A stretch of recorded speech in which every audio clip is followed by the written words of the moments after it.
everybody. Today discussion will be for a new chapter, but the new chapter is not merely a chapter or a new topic, but it's something that is linked with uh, our further studies, our realization, and our experiences. Before we start the new chapter, the main parameter that will come in your uh, mind, that will be time. So basically, the word time is a four letters word, but the word is very much confusing. Now, the definition or the realization for time is different for person to person. It is a subjective word, but for me, as your teacher, I will be trying to represent my thought on time and other topics in the physics in front of you, and then you have to think by yourself that how you are going to accept it. For me, the time, before I go into the defining time, I will think that if time was not there, what would happen? If time was not there, then nothing would happen, man. Actually, nothing would happen. A single thing will not move at all.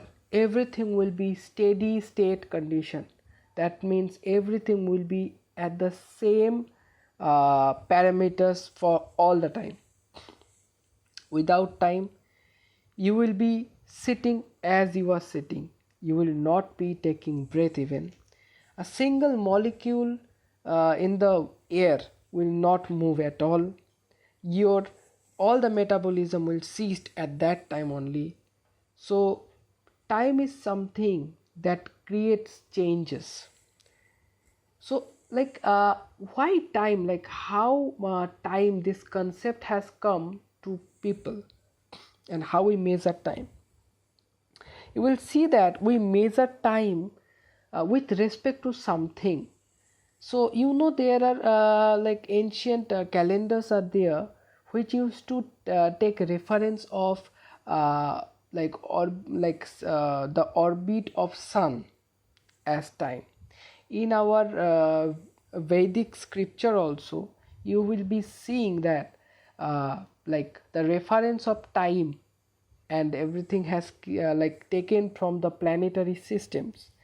That means they have taken something as standard model, and based on that they have defined time. So the rotation, so the how 1 year is defined. The full revolution taken by Earth around Sun is called 1 year. That parameter which elapses gradually, and we have given the name time. We know that Earth rotates around its center axis, and 1 day and night is taken as 24 hours. So these things are basically with respect to the facts that stars are revolving, some planets are moving. That means some things and some incidents which doesn't change in noticeably. We know that the Earth's orbit actually is not that fixed. It also changes slowly, but over a large period of time. The sun and earth both moves with the respect to their own orbits. Sun even orbits with the nearest closest star, that is Sirius. And also the whole solar system revolves around our Milky Way galactic center. Maybe there will be a black hole or whatever, but around that quasar that means the galactic center, the whole system also rotates. So humankind has taken the time uh, with reference to something, but actually times means the change of some parameters. Molecules are moving, temperature of something is increasing, weight of something is increasing due to increase of mass. You are changing your position. Maybe like property of something is changing, something is becoming from liquid to solid or something like that. So whatever change is happening because of like this dynamics, that means this change in the parameters of a system is like treated with a single parameter that plays a vital role in most of the all of the system, that is time. So you have to treat the time as a parameter. Okay, now how you can realize it? Let's say you have made some gadget, with that you can stop the time. What you will see? Immediately the people who are running will be statue. Immediately the air and the fire which is burning will be statue. Everything will be statue. That means not a single parameter will change. So our next chapter we will be dealing with something where we will see the change in parameter. That means time will be playing a very vital role in the next chapters. So basically the word we are going to come across is called dynamics. Dynamics or dynamics, whatever you say, doesn't matter, because the basic idea and the concept behind this is important, more important than everything else.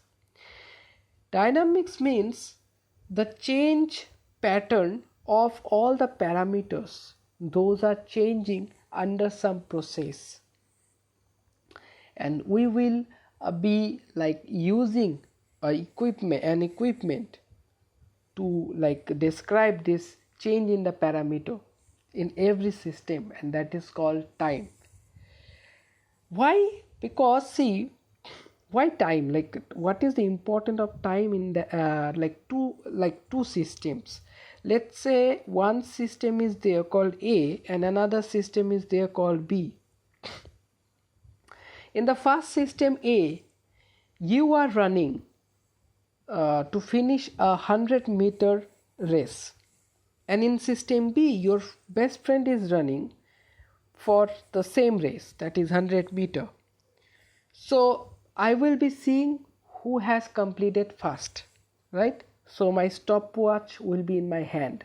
So I have a single stopwatch. I don't have two stopwatches, because the time parameter for you as well as for your friend generally is same. Yes, I am saying generally because further if you study more about our nature, you will see that there are some places and some cases where time can change for you and me. It may be that the 5 minutes for you, it's 5 minutes for you and it's 1 hour for me. It may happen, but we are not going to that thing right now. We are just talking about the most general thing, that is if we are in our earth at the same position, almost like the surface of earth, and we are running and we are doing the same task. We are running, we are having our food, like food competition or something. Both we are abide by one single time. That means 5 minutes for you is also 5 minutes for me. So basically time will play a great role here to deal with our systems. Now even in dynamics we will see with respect to one single time parameter how the other parameters of a system will change. And in dynamics what we are trying to do? We are trying to predict that change. Like if I know the change right now, and if I know how much, like what is the rate of that change, so we can find out what will be the change after a certain period of time. So the first thing, so the dynamics is actually basically divided into some parts. The first part which we are going to study is called kinematics. Kinematics or kinematics, whatever you say, that is basically the motion in one dimension. Later on we will see something is called thermodynamics. We will also study electrodynamics. There are so many dynamics. So thermodynamics means thermal properties are changing, like temperature is changing. Your electrodynamics means some property related to electricity is changing. Like that, kinematics means the motion, the parameters of motions are changing. So what are the parameters of motion? So let us find with our realization. Let us say that you are standing in a road at 12 p.m. and you have changed your position, you have walked up to a certain distance by 12:05 p.m. That means in 5 minutes you have come across from this place, you have come from this place to that place. That means something you have changed, right? What you have changed? You have changed your position. How to write the change in position? That we can do by distance or displacement. So there are two concepts. One is displacement, one is distance. What is distance? Distance or displacement. Let us talk about distance first. Distance means the the difference between your initial position and your final position. So if you subtract your final minus initial, whatever you are getting, that is your distance. Let us say you were in a ruler, in a scale, one ant was there. Okay, so one ant was there and the ant was at 5 centimeter. After some time the ant has moved to 10 centimeter. So what is the distance? It has gone 10 minus 5, that is 5 centimeter. It has gone. This is called your distance. Now the two concepts what I am talking about, the distance and displacement, are different, and let us try to understand first. Let's say I have one ant here and the ant has gone like this to this place. You know, ant generally can see, and even we work like this. So why not ant? What? And so ant has gone like this and that, and it his or her choice, so I am no one to tell. So it has gone like that. Now if you see that ultimately he has come from initially this position to that position, ultimately he has come from here to there, right? So the shortest distance between the ant initial and final position is called the displacement, sorry, the distance. Okay, the shortest one is called the distance, and the actual path that the ant has covered is called displacement. Now, how to measure that? Nothing. You have to take a thread, you have to trace the whole path with a thread by putting the thread according to the path, and then you have to elongate the thread in a scale, and you can measure the displacement. Okay, so the displacement is like that. You have to measure the actual path, whereas your distance is nothing but the shortest path. Now one more thing will come. Whenever I am telling something is moving means something is moving towards something. Like I cannot move in any way. That means I am going somewhere. So I have a direction to go, right? If you talk about distance, so the distance has distance has a direction, that is from initial to final.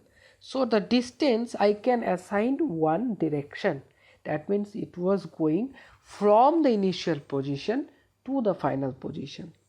But if you talk about displacement, you can see that in displacement no such direction is there. Why? Because when the ant was going in this according to this line, in this position, its head was towards this way. When it was going like this, its head was like this. When it was going like that, its head was like this. So ultimately, it's a combination of many directions. So I cannot define a single direction in that case, right? So what to say, the shortest path, that is something I am confusing you, that is displacement and distance. Okay, so the shortest path you can tell that this is also a displacement. Okay, actual path you say directly as actual path, that is this one, and the shortest path is nothing but your displacement. Okay, actually I am also confusing this part because I got confused. Okay, so displacement is basically the shortest path. Okay, the displacement is basically the shortest path taken by the moving object, and the actual path is called distance. Okay, the problem is there. So something we have learned, that is the distance or the actual path, if you say, it is like better that I write this actual path doesn't have a direction, so it has no direction, and the distance is, we can assign some direction, so it has a direction. Okay, so these are basically important things. Okay, fine. Basically these things are important. So you now know that actual path and distance, two things are there. Okay, so basically one is for efficient movement, that is your displacement, and one is for your actual one. Okay, so this is it. And let's say let us draw something. Let us try to plot a graph, okay, representing the movement of a car. So in this side I am plotting the distance cover, and this side the time, that means with time how the car is moving. So initially at t equal to 0, that means the starting point, the car was at 0. After this car has started, so in the car is moving like this, and it gone like this, and then again it is going like this. Now you have to predict what is happening. So if you see this line, the x is changing according to t. So x is also changing and t is also changing. So and another car is there. Okay, so this is car number A, and let us say another car is there which is going like this, and then oh wait, let me draw it. Okay, so it is going like this, then like this, and then it is going like this. This is car number B. So blue one is car number B and red one is car number A. So if you see that there are some difference, right? So this B, the blue one, is stiffer in this interval. So the blue one is stiffer, this curve, and the your red one is not that stiffer. So that means so if I just take a single time, let's say I am taking this portion. So let's say this is 3 minutes. So at 3 minutes you can see that the red car has all come till this much. So how much it has covered? It has covered x1 distance, and the blue car has come x2 distance. Now it's clear that x2 is greater than x1 by that graph. That means in the same time the blue car has come has covered more distance, right?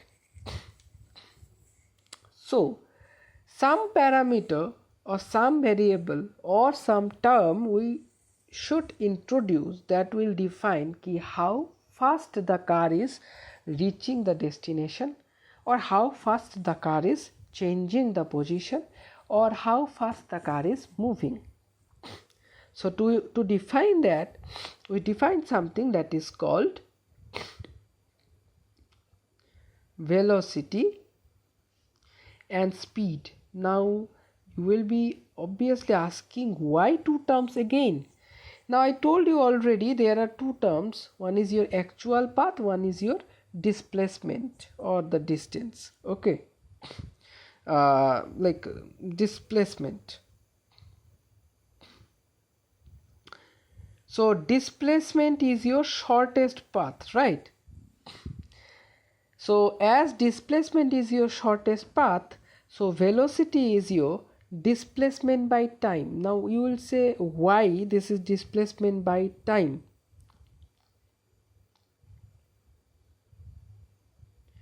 Now I'm telling you why this is displacement by time. This is simple math. Let's say in a car has gone 20 kilometer in like 30 minutes. So 1 kilometer it will go in so reverse I will do. Let's say in 1 minute, how much it will go?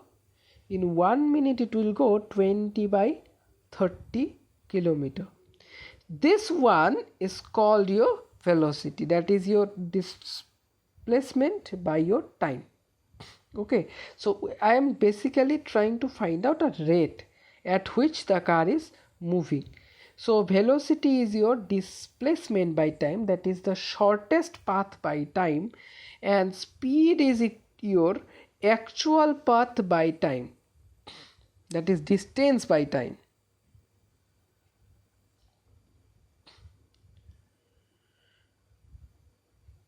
Okay, so velocity is your displacement by time, that is shortest path by time, and speed is your actual path by time, that is the like the total distance by time. Okay, so now you will just tell me one thing. From position A to B, I am coming like this. So my displacement is this much, the shortest. So you tell me one thing, which will be greater than, more like greater, my displacement or my actual path? Obviously my actual path is greater than displacement, because this will be greater, this will not be shortcut, but my displacement is the shortcut, that is D is the shortcut. You tell me now, in this case my speed will be greater or my velocity will be greater?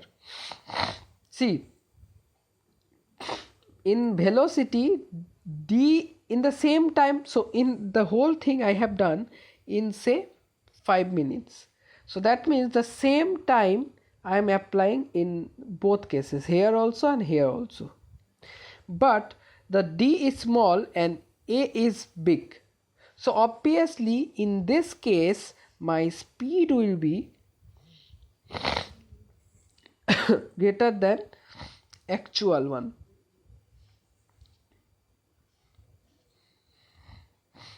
Actual displacement. If I move like this, so in this case my speed and my like velocity will be same. Why? Because my actual path and displacement is same in this case. Okay, so basically this is the scenario. Now you tell me one thing, that if my displacement is having a direction, okay, my god, what I have done, okay, the displacement, that is the shortest path, is having a direction, what will happen to my actual distance? It will have no direction. In case of velocity and speed also, as the displacement is having a direction, so velocity will have a direction, whereas speed will not have a direction, right? Okay, why I am talking about direction? Because in the next topics we will be talking about something about direction. Okay, we will be talking about scalar and vector quantities. Now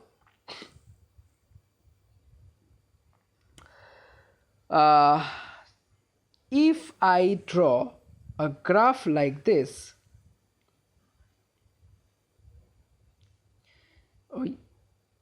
okay, what I am doing, okay, and the graph is like this, so that means if this is my displacement and this is my time, that means in same interval of time I am covering same distance. Now in earlier videos, while describing differentiation, I have already talked about the velocity and the correlation between the angle. Again I am just telling you how it is coming. Let's say from t1 to t2 time, the car has covered from x1 distance to x2 distance. So I am talking about from this position to that position. So this much will be my delta x, that is my x2 minus x1, and this will be my delta t which is my t2 minus t1. So my velocity in this case, that is displacement by time, will be my delta x by delta t. Now if you see about this triangle, something special is there. For this triangle, delta x is the perpendicular and t is the base if you take this angle as theta. So my tan theta will be for this triangle, tan theta will be delta x by delta t, which is nothing but my velocity. So by looking at the angle itself, I can tell that how much is my velocity by looking at the angle only. So if I have a graph like this, where I have two lines. Let's say I have one car going like that, and I have another car going like that. So you can easily tell me that which car is moving fast. So obviously the theta for this one is greater than the theta for this one. So as theta 2 is greater than theta 1, that means tan theta 2 is greater than tan theta 1, as tan theta is proportional to theta, and we know that tan theta is nothing but velocity, so v2 will be greater than v1. So by looking at the graph only, you should say which car is moving in a faster rate. Okay. Now in the next scenario, if I have a same car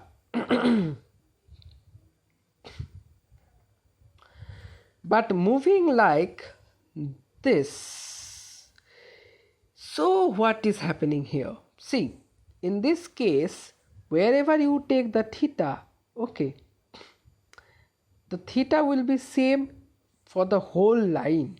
That means for the whole motion starting from the initial to the final position, or the theta is not changing, theta is same for all, right? But in this case, whatever is the theta here, if you take a tangent, so theta will be here something, and if you take a tangent here, you will see the theta is increasing. So theta 1 and theta 2 if you take, so theta 2 is greater than theta 1. That means theta is proportional to my velocity. So that means my velocity final one has also increased. That means my velocity is not same. So v is not a constant. Whereas in this case, v is a constant. This one is called a uniform motion. Uniform motion means the motion or the movement for which the rate of change of displacement is not changing. So rate is not changing. I'm not telling that displacement is not changing. Displacement is changing. But the rate, that means the velocity, that is dx by dt, is not changing. But where the velocity itself is changing is called a non-uniform motion.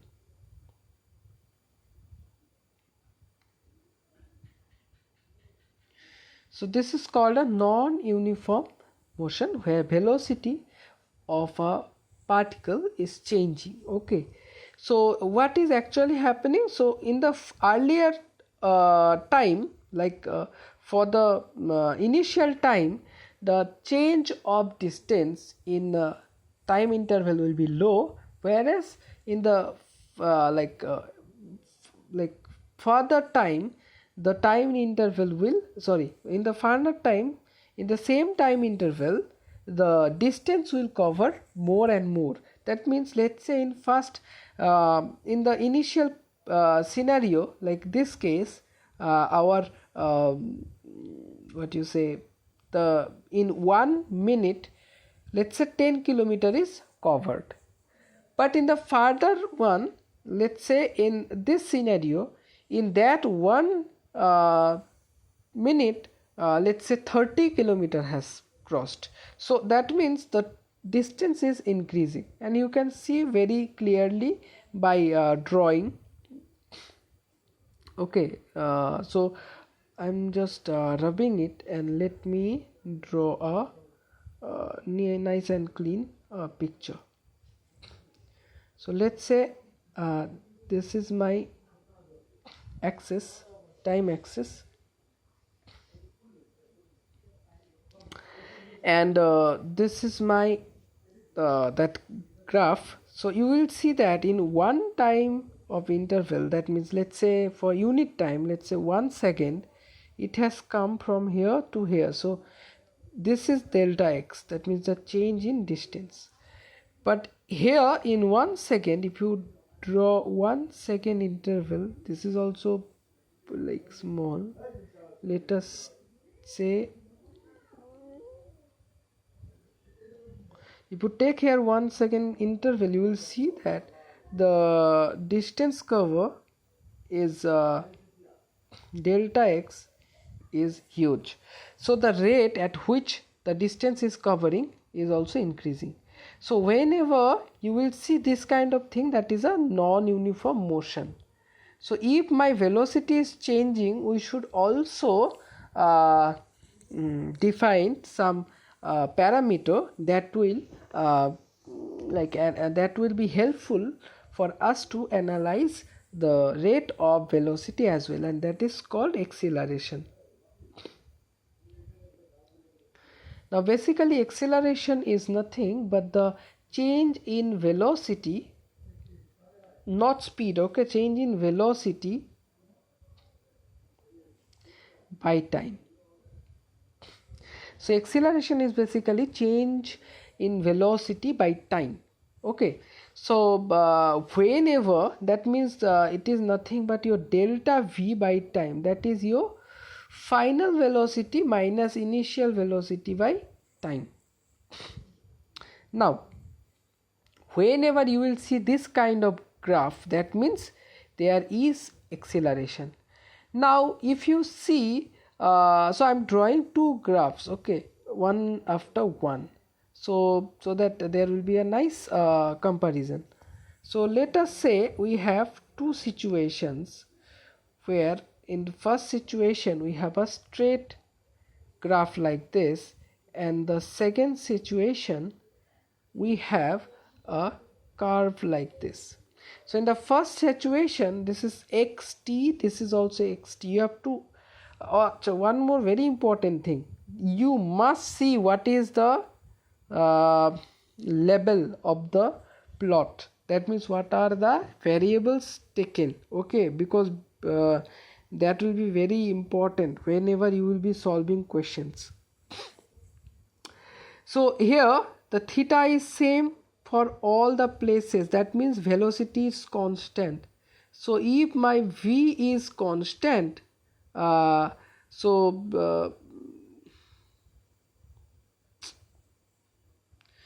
if my v is constant, so my acceleration, that is the change in velocity by time, so there is no change, so acceleration will be 0 here. But in this case, as the theta is increasing,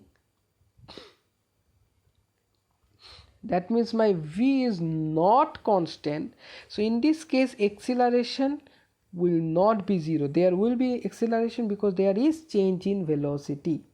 Okay, so in both cases, by looking at the graph, we can explain these things. Now the next thing, that is acceleration. If I have a graph like this, where I have a linear graph, but my label is different, this is v by t. So v by t means I have velocity which is increasing with my time. So basically you must see the difference between this graph and this graph, because in this graph it is showing that velocity is constant, okay, but in in that graph it is showing the velocity is increasing. So in v versus t graph, how to show that velocity is constant? Okay, so if I give you this kind of question, so how to show that v is constant? So you have to show that v is constant like this. Okay, so this graph, I'm showing this graph and this graph is same, only the variables has changed. Okay, so this one and this one is the same graph, only the variables has changed. Fine, but this one and this one is not same. Okay, acha, because in this one, like you can easily see the velocity is changing with time. Now the rate of change of velocity is same. Why? Because again theta. So if you draw again a triangle here, so this will be your v2 minus v1, that is delta v, and this will be your delta t.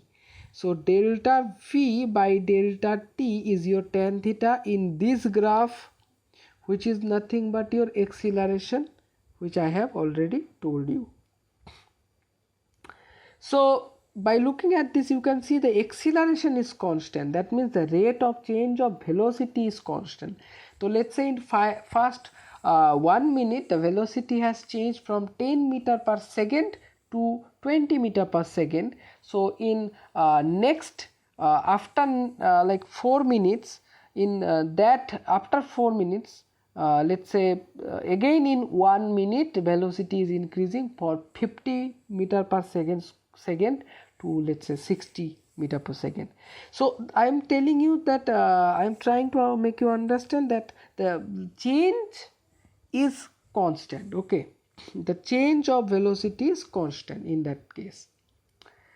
Okay, now one more very important thing, that is now don't ask me why, because for this like to understand the why, you need differentiation, okay, to like prove why. Okay, so if this is v versus t graph, you must remember only for v versus t graph, if you have a graph like this and if you are asked to find out the distance covered from time 0 to time 5 second, what is the distance covered, and you know that this is say 5 second. Okay, this is say 5 second, and you know the final velocity, let's say this is 10 meter per second square, second, sorry. Okay, so basically how to find displacement? So in this kind of scenario, displacement is basically the area under the graph. Okay, so the area under the curve is the displacement in this case. So in the so for this particular math, what I have to do, I have to just find out the area of the triangle. So what is the area of the triangle? Half into height means 10, base, that is 5. So ultimately my displacement is 25 meter. Okay, so this is how you have to do this kind of maths. So basically I am again telling you, for v versus t graph only, displacement is nothing but the area under the curve.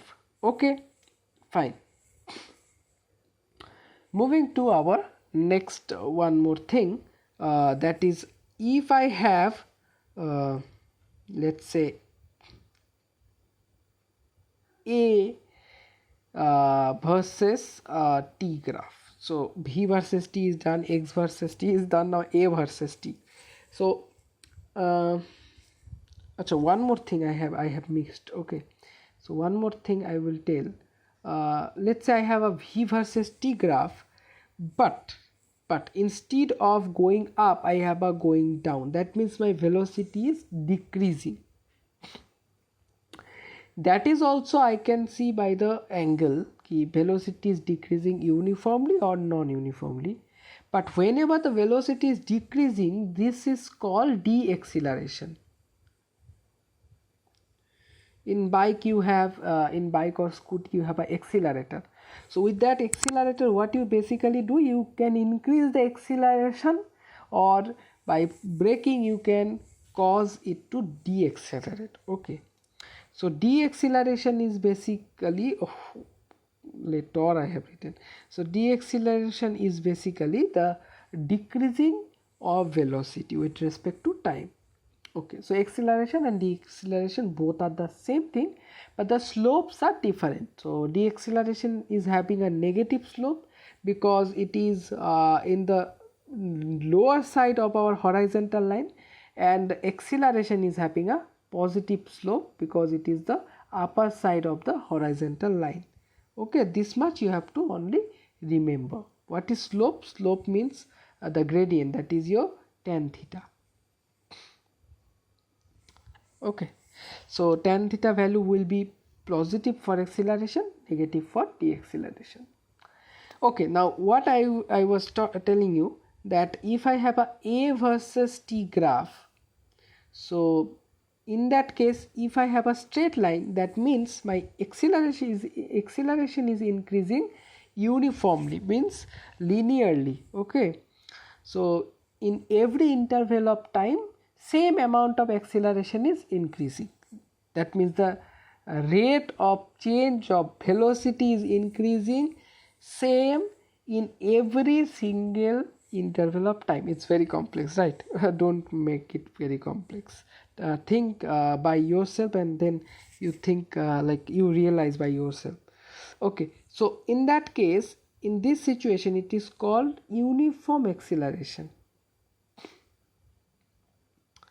Okay, I'm not writing full acceleration. If you have like this, that means in acceleration is also increasing. Like acceleration is increasing, but a rate of change of acceleration is also increasing.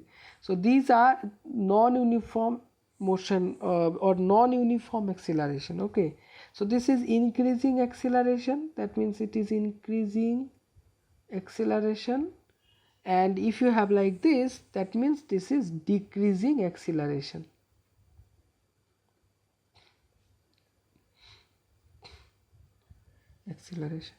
So these things you have to read. Once you read from the note or the book, I will provide one note for you, so read from the note, you will be learning more. Okay, so basically now all the graphical representation is done, so I am coming directly into your what you called calculations, mathematical terms. So I got V equal to delta x by delta t. So instead of delta t, I am writing normally t. So you know that delta x equal to Vt. This is when there is no acceleration. That means the graph is uniform. That means I am talking about this one, right? Okay, so that formula only applies when there is no acceleration. If there is acceleration, then we know acceleration is delta v by t. That means delta v is at. Delta v means final minus initial is at. So from there we got final velocity is initial velocity plus acceleration into t. So this is one equation of motion. So this is the first equation of motion which we are going to conclude today. So from this we are, so basically I am just again telling you, this equation only applies when there is no acceleration, but for acceleration we have to do something different. So we have just started here that acceleration is linked with our velocity, and from that we got the final velocity is initial velocity plus at. So if we know the initial velocity and the acceleration, so we can find out that what will be the velocity after some certain of time. So for today this much is our study. I have confused you a lot with displacement and distance. Basically I was thinking something else that time in my mind, what I have to tell you. So please read from the book if you have, and we will meet in our next class day after tomorrow or the tomorrow, whatever. Tomorrow, oh I forgot, tomorrow you have an exam in like for error and uncertainties. Do read that. I will create a online portal for you. Okay, so for today that is, and I don't have anything to say more, I think. So today, sayonara.